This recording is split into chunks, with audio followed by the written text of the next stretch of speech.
Can you keep your phone number when switching to Spectrum Mobile? Yes. This is thanks to Local Number Portability, or LNP, an FCC rule that lets you transfer your existing number from another carrier. You can transfer your number from carriers like Verizon, AT&T, or T-Mobile.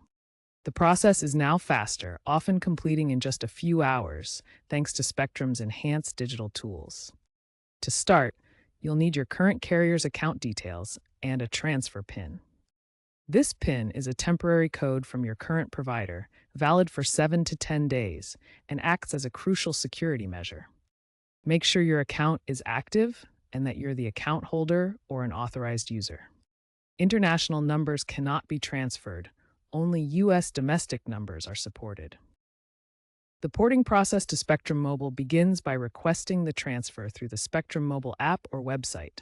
You'll need to provide your current carrier's account details and a transfer PIN, which is a unique code from your existing provider. Use the Spectrum Mobile app or website to initiate the request. The port typically completes within 24 to 48 hours, though it can take up to 7 days.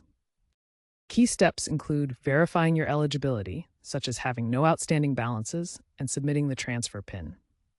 Spectrum Mobile requires two-factor authentication, such as email or SMS verification, to comply with FCC fraud prevention rules. This involves receiving a verification code via SMS and entering it to confirm your identity.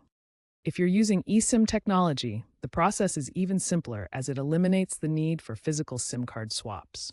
eSIM is the latest evolution, being smaller and embedded in devices. If you experience delays, contact Spectrum's customer support.